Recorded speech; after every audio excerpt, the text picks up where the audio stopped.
Are you happy, or are you chasing happiness to use as an escape? That's the question today we got on here, and I wanted to talk as a teammate about something that I call the warrior mindset and about something that I call the happiness paradox. Now, as I'm talking about this, I want you to keep in mind, I'm no master of this concept. I understand it, and it's a concept that I try to practice because it makes a lot of sense to me and it really helps and it really works.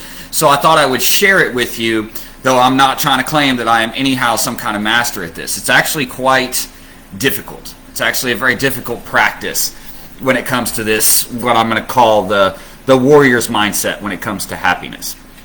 See, a lot of us, and this is the paradox of it, a lot of us try to look for happiness in the future. We want to have the weekend off, then I'll be happy. When I reach this amount of money, then I'll be happy. When I get a chance to sit down and watch TV, then I'll be happy. When we're thinking like that I'll be happy in the future, what we're really telling ourselves is that I'm not happy right now. I'm not happy doing what I'm doing. I don't want to be doing this. I would rather be sitting on the couch. I would rather be watching TV. I would rather be doing something else. I would rather be going to the movies. And so essentially we're allowing our thoughts to tell us, I'm not happy right now, but I will be happy when this happens. Where this becomes a paradox is because we rarely, when we're doing this, find ourselves happy when we get what it is we thought would make us happy. This is what I call chasing happiness. When you're always trying to chase happiness, chase an emotion, then even when you get it, it won't live up to your expectations. Because all that time you've been telling yourself, if I can just get to the weekend, when I go to the movies, I'll be happy. I'll be able to sit down and be happy. But when you tell yourself all that all week, and you're thinking about going to the movies, you start to set these expectations of what it's going to be like. And it's very, very rare that life meets our expectations, and so we're actually setting ourselves up to be slightly disappointed with it. So what ends up happening is we end up using these things as an escape from our life rather than as an enjoyment, right? So when we do finally get to play that video game, we see it as an escape. When we get to watch that movie, we see it as an escape. When we get to do that thing we want to do, we see it as an escape from our life rather than just another more enjoyable aspect to our life. And that kind of keeps feeding into that cycle of thinking that I will be happy this. So we end up chasing it, right? And when you chase it, it's very, very rare and very, very difficult to catch it. So, well, how do you counter that? Well, you counter that by learning to be happy in what you're doing, even if it's something you don't want to be doing, even if it's something you don't really enjoy. Learning to find a way to be happy with it and happy in it, then you're finding happiness in your everyday. You're finding the happiness in now. And so when you do get to more enjoyable experiences, you don't set those expectations for them, and so they become even more enjoyable. And instead of escapes from your life, they begin to add on to the happiness of your life. Now, it's a very subtle shift of perspective, but it can be a very, very difficult one to hold on to because we have this tendency to chase things, to chase dopamine, to chase what feels good. And when we chase those things, like I say, we set expectations, and oftentimes we set ourselves up for failure. Hello, Mr. Atkins. Good morning. I feel like I should be in a big, deep middle stance during this talk. Oh, yes. Yesterday I gave a little bit of this talk in the advanced classes at Peaceful Warriors Martial Arts, and they were holding some big, deep middle stances while we were doing it, so they probably weren't able to focus on me. But I want to talk about how to begin to practice being happy in the moment. The first thing you've got to realize is that emotions are generally slaved to or regulated by the thoughts that we have. The thoughts that we have are not actually real. They're just thoughts in our head. Now, when we put action to them, they become real, but they're not really real. Most of the time, we're thinking about the future, and that can cause us anxiety. Or we're thinking about the past, and that can cause us depression. And many of us have this constant string of thoughts, and many of us just latch onto the thoughts and follow them and let them control us. And what those thoughts start to do is affect our emotional state. Oh, I don't want to do this, that, and the other. It's hard, and now it's affecting my emotional state. When it starts to affect my emotional state, I am now becoming a slave to my own brain instead of using my brain as a tool to experience enjoy life, and create action and actionable sequences in my life. Me personally, I don't like feeling those times when I'm doing that. I don't like feeling like I'm a slave to my brain, I'm a slave to my thoughts, and I'm a slave to my emotions. So how can you separate from that? That's really the step one here. How do you separate from that? Number one, I find it easier to separate from it when I keep in mind, A, that, like I said, my thoughts aren't technically real, and that those thoughts can be directly related to actions past, or basically my expectations of outcomes. So by second, reminding myself that while I do have full control of the effort and action that I put into a situation, I never will, never have had any control of the outcome of that situation. I have no control over how that situation comes out. The only thing I can control is what I put into that situation. Those two things kind of help me. And the reason they help me is you can use those two ideas to catch yourself when you're chasing the thoughts. You're following the thoughts in your head. You're letting them just run, and you're getting caught up in the emotion of them and everything, as a reminder to stop and try to look for the warrior's mindset. Now, the warrior's mindset is much more difficult to find, but the warrior's mindset means, to me, when you're caught up in those thoughts, try to control your focus and don't look at the thoughts. Try to look for the space between the thoughts. Try to look for the part of you that is paying attention to the thoughts and control its focus. Not onto different thoughts, not onto more thoughts, but try to control its focus onto one particular thing. What it feels like to breathe. What it feels like when the air or wind is hitting you and moving around you. What your muscles feel like as you're moving, as you're walking, as you're sitting. Do you feel like you're straining a muscle as you sit, or can you actually relax all your muscles? Is your spine in alignment so that gravity does the work for you? We talked about that with our stances and things like that. It's a big thing in martial arts practice, trying to hold uncomfortable positions for most people for long periods of time, not just to build strength, but to learn about only using the part that's needed. Many of us, when we get ourselves in an uncomfortable physical situation, we will tend to hold the majority of our muscles tense, rather than looking at only the muscles needed for the situation and holding those tense and focusing on relaxing all the rest of the muscles so that we're not using wasted energy. Same thing mentally, right? When we have those thoughts going through our head, those depressive thoughts about the past, those anxious thoughts about the future, and we can't seem to stop thinking this stream of thought, whatever it is, and it's in full control of our emotions, that is essentially wasted energy, because the thoughts aren't real until you put action to them. So that emotional energy that you're putting into those thoughts is essentially wasted energy. So the idea is to try to learn how to control that, to use your mental and physical energies more efficiently. This is very, very difficult, and I do not claim to be a master at this. But like I say, the first step is to realize when you are wasting that much energy on thoughts, and realize that those thoughts are not real, and realize that you cannot control the outcome of situations. You can only control what you put into it and how you decide to look at it and how you feel about it. You can control your perspective. It's difficult, but you can.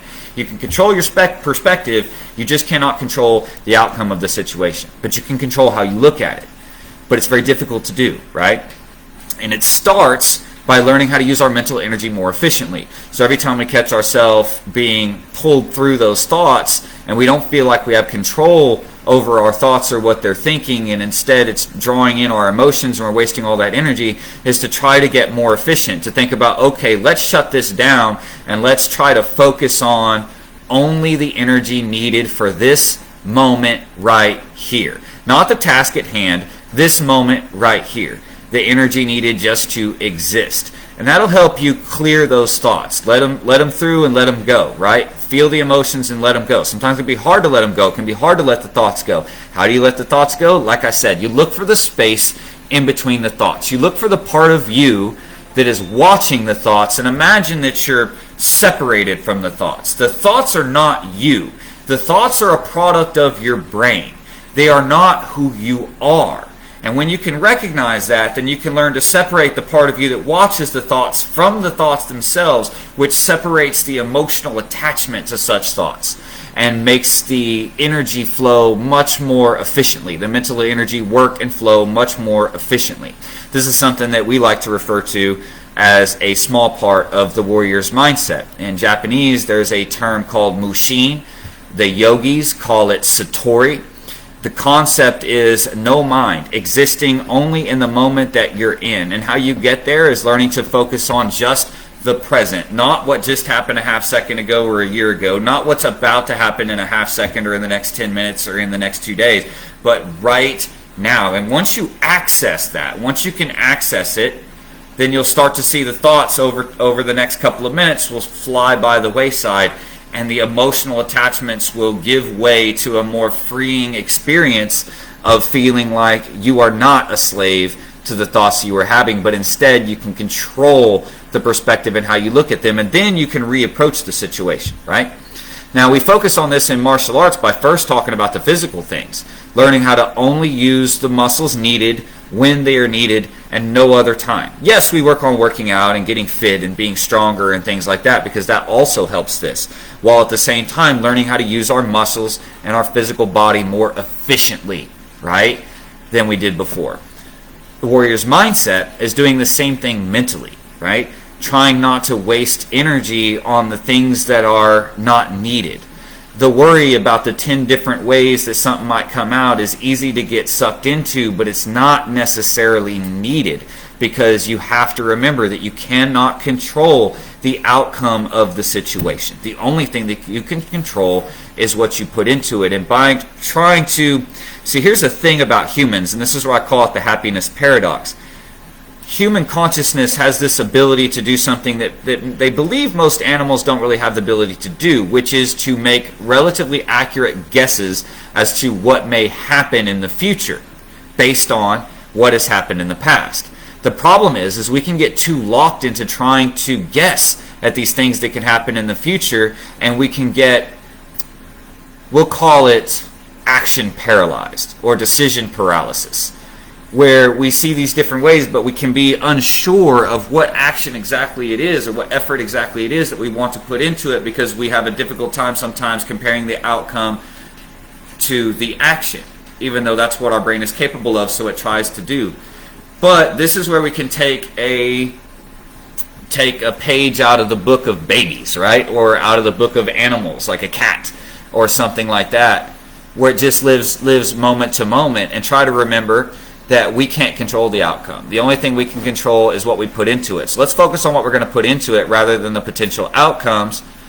And the outcomes will come if you have the proper intention that you're putting into it. You're putting in the reasons for the right reasons. And yes, you need to think things through. I'm not saying stop using your brain.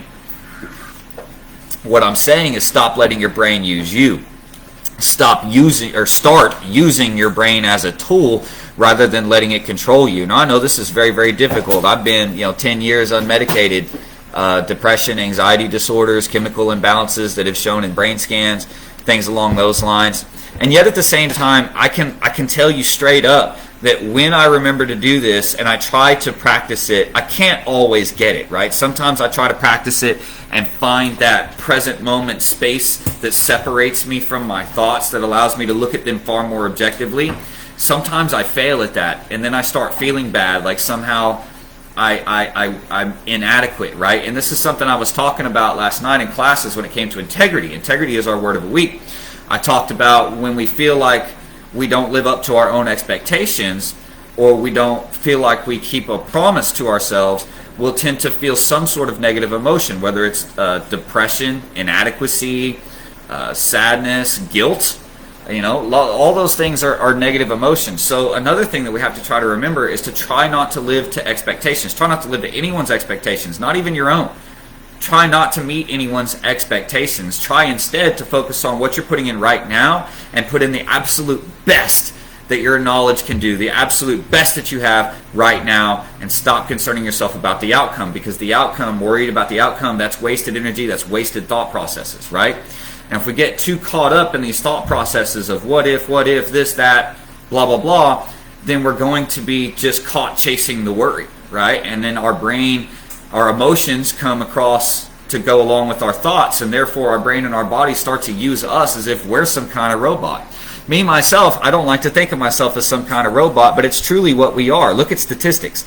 If you look at statistics, so many people will perform the same actions under certain circumstances as everybody else, will react certain ways to certain situations as everybody else, because those are those brain's automatic reactions, right? And they've evolved, right, from the time of our ancestors to potentially help us to move through our life more quickly. But if everything we do is a slave to those automatic responses, every thought that we have is a slave to those automatic responses, then the emotions are going to follow, and we are not actually in control of anything that we do at that point. So if you've ever found yourself feeling like you're not in control of anything, feeling like you're lost, you can't control your own thoughts, you truly are in that moment. You've become something that your brain and body use based on evolution and past experience and automatic responses. But there's a good answer to that. You can regain control by trying to practice this. Every time the thoughts get out of control, trying to practice separating yourself from it, finding the space between the thoughts and focusing on right now and what it feels like. That can give you control back of your brain, and then you can begin to control where it goes from there, which allows you control over your own emotions as well. I'm not saying it's easy. People that do yoga and traditional martial artists work their entire lives to try to access this and make it part of every minute of every day. But the truth of the matter is oftentimes, even trying for it, it takes months to sometimes a year or two before you experience what I'm talking about for the first time. And then once you experience it, you keep trying to recreate that, but sometimes it'll happen daily. Sometimes you won't be able to recreate it for several months. It's like anything else. It's something that you have to strive for, right? It's something that you have to work at each and every day for months and years. I was introduced to this when I was hospitalized before I started the school about 10 years ago, and I had an experience. And based on that experience, I have found what I'm talking about here today to be true, at least in my experience. Of course, just talking opinions here. You can't know until you've experienced it for yourself. So when the brain is running away, try to find that space in between the thoughts. Focus on the breathing. Separate yourself from the thoughts, and that makes the emotions kind of flood out and let go. Then you can re-look at the thoughts from a much more objective point of view and choose something from your consciousness instead of allowing your automatic mental and physical responses to choose it for you. This is also the place where happiness is found. Because happiness is something that you decide to have if you can find it. It's very difficult to find. Happiness is a matter of perspective. It's a matter of, even maybe I don't want to be doing this live video. Maybe I don't want to be doing this, right? But if I can find that spot of me that says, well, this is what I'm here to do right now. This is what I'm choosing to do. And so I might as well enjoy it and think about it from that point of view. I'm much more likely to start to find happiness in it and experience something that I like to call emotional transmutation. So that the idea of emotional transmutation is the control of your perspective to such a particular amount that if your body starts to automatically react with a strong emotion, such as anger, for example, to a particular situation, that your brain, that you manage to flick your focus away from the thoughts causing that anger and into a different set of clearer thoughts about the perspective when we're not worried about the future, past, or outcomes at all, but just thinking about right now, and you find your anger turn to laughter. That's what I call emotional transmutation. And it can happen when you're focused on the now. It can happen when you're focused on the present. It can't happen when you become a slave to thinking about the future or worrying about the past, which is what most of us tend to do, myself included. I'm not saying I'm immune to this. Once again, I am no guru, right? I ain't trying to claim to be. But I will say that I am trying to improve my mental efficiency every day, and I'm trying to improve my physical efficiency every day. I've been doing this for way more than a decade, right? And what I have found is that when I'm working on it, my life improves. My luck improves. It's kind of weird like that. The more I practice it, the easier it is to do in stressful situations, and the more I find myself doing it in stressful situations, which I don't always, but when I do and I experience that emotional transmutation, it's not just mental happiness, it's a physical joy. And it's the only times in my life that I've been able to find a physical joy is in the practice of that, in the practice of trying to remind myself not to worry about the outcomes, but to worry about right now, worry about what I'm putting into it. If I catch myself being negative about things, remind myself that I don't have to live up even to my own expectations. I can't control what comes out of what I do. All I control is how much I put into it. And the more I put into it, the more I get out of it. Call it karma, call it whatever. But man, have I found this to be true, right? I tried to start many businesses in my life. Only 2 were successful, including the one, or 3 were successful, including the ones I'm doing now. Of the ones that were successful, what the big difference was, I went into them with no expectation. I went into them just happy to do the work because I enjoyed the thought. I enjoyed the teaching. I enjoyed the process. I enjoyed that sort of thing. And everything just kind of came around and clicked. Now, even doing all the right things in other businesses I did that I didn't necessarily want to do or feel like doing, but I could put the same amount of effort and I could put the same right actions into it, but the universe, the world, it wouldn't give me anything back for that. It wouldn't give me anything back. But when I stopped, doing that kind of thing and started learning how to enjoy what I was doing and did things that I enjoyed doing and learned how to enjoy even the parts of it I didn't like, things started coming back to me, you know what I mean, in a really positive way. And I've fallen in and out of that across the past 10, 12 years since, but I find it to be a valiant thing to strive for. And I like to kind of call it a part of the warrior's mindset. The idea of being able to live spontaneously in the moment and carry that with you from minute to minute so that you can actually use your brain and all its knowledge as a tool to help you feel better and to help you get more out of life than as something that controls your emotions and makes you feel bad, right? Now, I'm not saying anything about there are disorders out there. I have a disorder, and I have tried and believed many times over the years that there is something in what I'm talking about here today that could help somehow cure me of that brain disorder. Now, it hasn't, but I have experienced at times in a way that feels like it could if I could manage to hold on to it every minute of every day. I have not been able to do that. I've been extremely unsuccessful at that. But in the practice of it, I gain joy from that. So this is where we're getting back to the happiness paradox.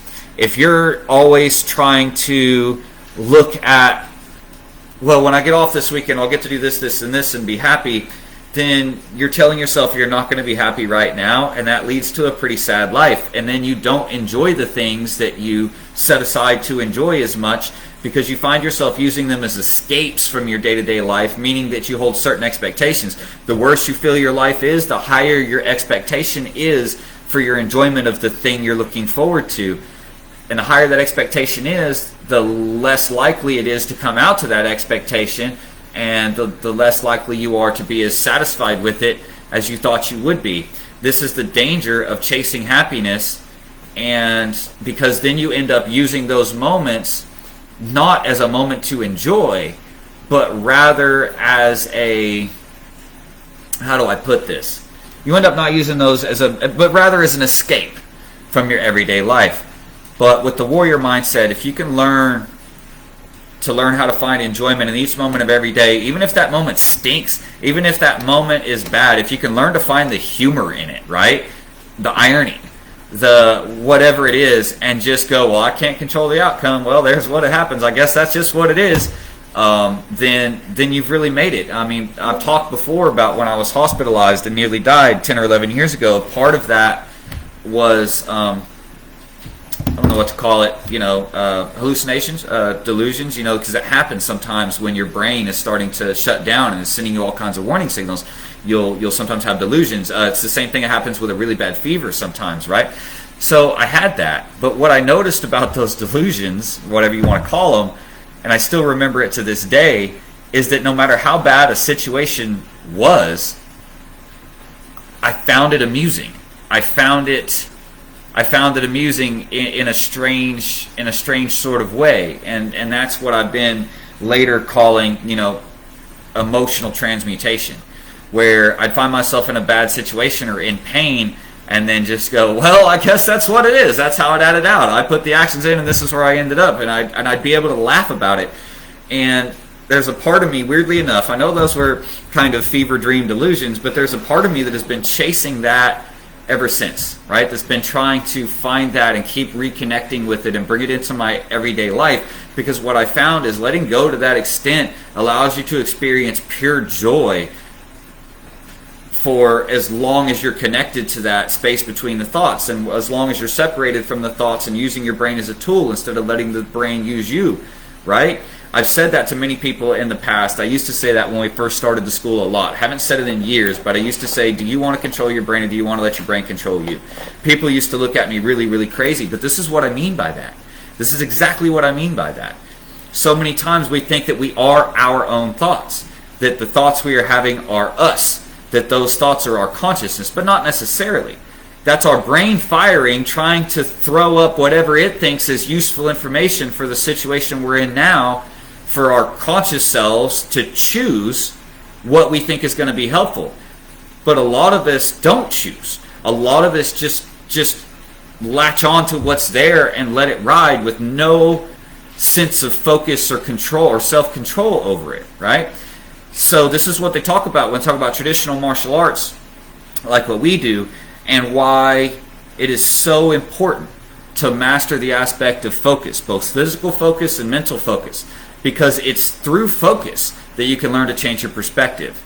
And it's through changing your perspective that you can learn to stop chasing happiness and start enjoying happiness on a daily basis. And then when you do get to have things you enjoy and experience things you enjoy, you'll enjoy them even more, having no expectations of them, by not trying to live in the future or in your head, but trying to live in the moment and only pick the thoughts that are useful and important for right now, rather than letting the thoughts control and build into a story as if you're asleep and in a dream. So many of us follow our thoughts, and we think that we are our thoughts, to the point that it's almost like we're dreaming while we're asleep. And I've always taken upon myself, the way we teach these words of the week in Peace Force Martial Arts and with Teammate Children's Stories, is to try to get people to gently wake up and realize that if they're always thinking of themselves as the thoughts that they're having, then they are living in the same way that they dream, right? That's the same thing we do when we dream. Our brain fires off thoughts and puts them together into an image, and we follow it with no control over it, unless you learn how to lucid dream, which is something that's really fun. I've experienced it once or twice. It's very difficult to figure out how to do. I don't know how to do it.